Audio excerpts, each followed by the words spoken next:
which was in 1975, I had been in the music business in one way or another for 20 years. What was great about it for me was that it signaled a rebirth. It was about reclaiming rock and roll. It was reclaiming rock and roll to a simple message, and wasn't a big bloated corporate limousine, cocaine-ridden bunch of shit.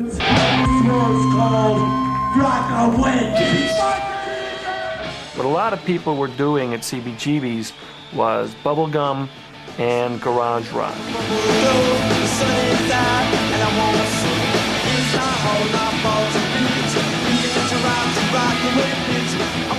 I saw elements of the Beach Boys there. I mean, people thought I was crazy then, and I think people still think I'm crazy. But the songs, they were all very catchy.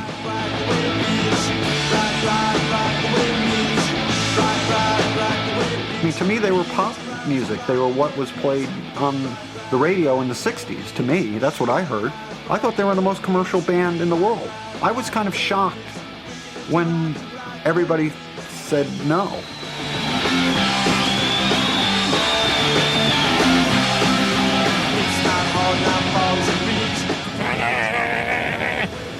And halfway through the third song, I turned on the mic and I said, "What is this crap? What is this noise?" I took the needle off the record, took the record off the turntable, and flung the record across the room. And I said, "We don't need this junk. This is just noise." And I went and played a Billy Joel record.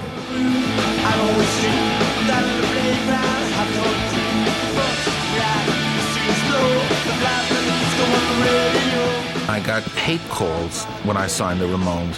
You know, they said, "You know, you've got some nice bands. Why do you want to fuck up your label and sign the Ramones?"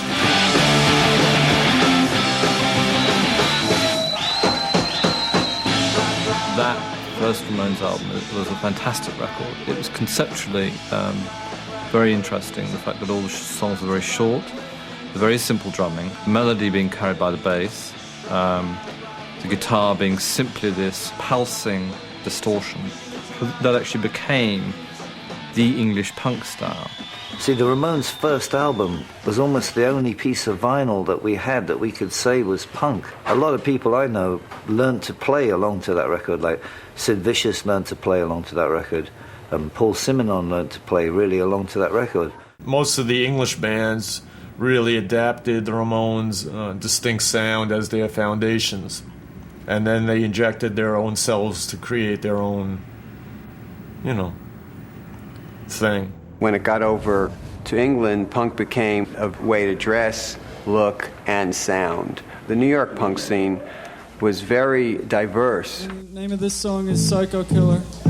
Going down to CBGB's, that night when I found Talking Heads, I was down there to see the Ramones, who I had just signed.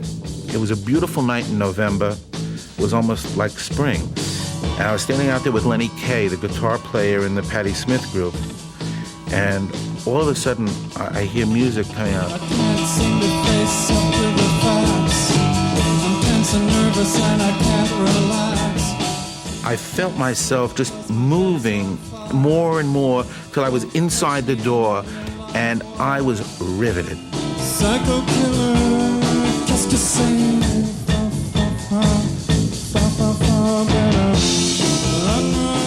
I wanted to sign them right then and there. But that night began an 11-month courtship. When I started working with them, they weren't sophisticated in using studios. So I think I opened them up to the conceptual notion that making music involved everything from the first note you play to the moment this thing comes out as a piece of plastic.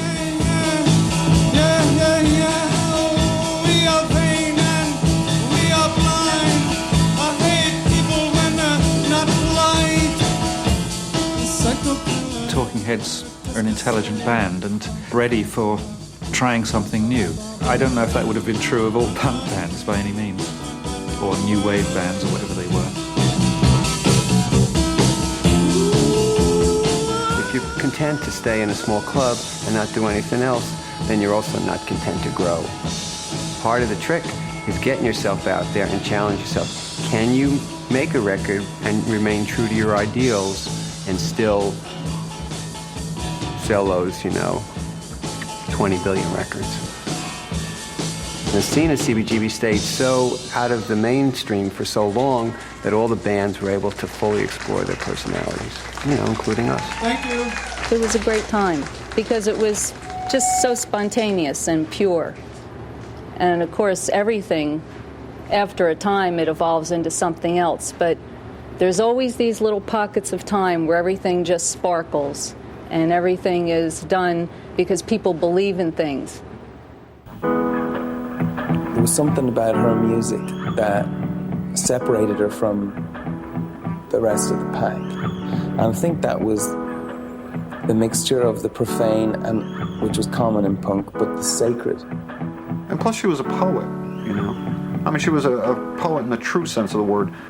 She mythologized herself, like any really great rock and roll star does. Jesus died for somebody's sins, but not mine. Final stars in the noir clear the field we call sky. Excuse me, I tripped and I dropped my hand in his. He like an insect nest. All the red wire spiders jabbed in his flesh like G-strings. It was so easy to transform everything into guitar strings. Wow, God. Illuminated calligraphy. Everything was something else. A sound was a room. Spongy layer of flesh. A trumpet. Hey, how to stop? Soon I really belong to me.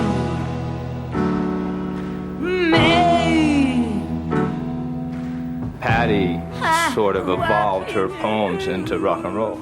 In fact, what was amazing about her in that period was the way that she would just go off into the stratosphere, into the astral plane, as she was performing, in half a trance. Anything's allowed. And it is here, party. And just get bored. I met Patti Smith just about 1970. And since Patti had grown up in South Jersey and I grew up in Central Jersey, we shared a lot of the same reference points.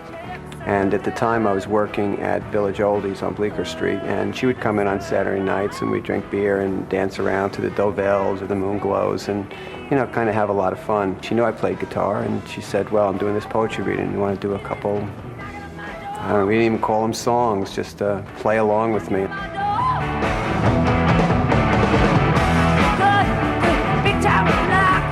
CBs was so important to us for giving us a place to really understand who we were, especially in the improvised songs. Patti would tell a different story every night, and we would just kind of follow along.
Country, in every town we would visit, we would see little pockets that would become the alternate rock scene in that town. You go to San Francisco, and Crime and the Avengers would be at the show. You go to LA, and the Zeros and the Germs would be there. I mean, you go to England, what would become the Clash, the Sex Pistols, Chrissie Hynde. They were all there. And we all felt like there was a real mood of not only us against them, but a sense that it was time for rock's regeneration. Yeah, we thought, oh, the rest of the world will catch up to this and they'll realize what we're doing. They never did. And then, of course, the Sex Pistols came along and buried us all.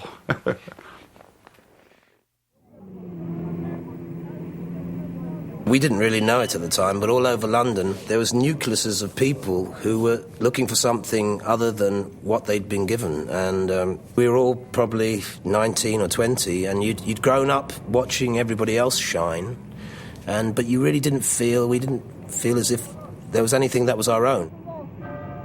We were living in a squatting community where no one had any money, so we'd just break into houses and live in these abandoned houses. I looked at all these people that I was living with, and I decided that I could form them into a rock and roll group. I was working for a cosmetics company, Elizabeth Arden, in a big glass building and working as a computer operator. And I was feeding punch cards into this machine. In fact, we were connected up to the main computer, which was one of these billion-dollar brain jobs.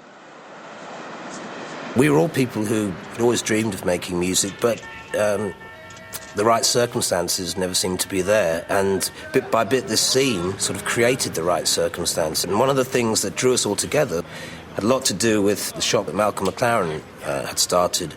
Originally it was the Teddy Boy shop, which of course aligned it with rock and roll, and then they made it into this sort of sadomasochist store called Sex. Basically, here was a shop that was selling black rubber, black leather, fetish wear, on the King's Road to everyday kids who were searching for a scene. It was a kind of store where you could go in and just hang out. I got talking to Malcolm. We became kind of friends, but I was stealing clothes off him as well at the same time, Some of those kids began to ask me whether I was interested in helping them become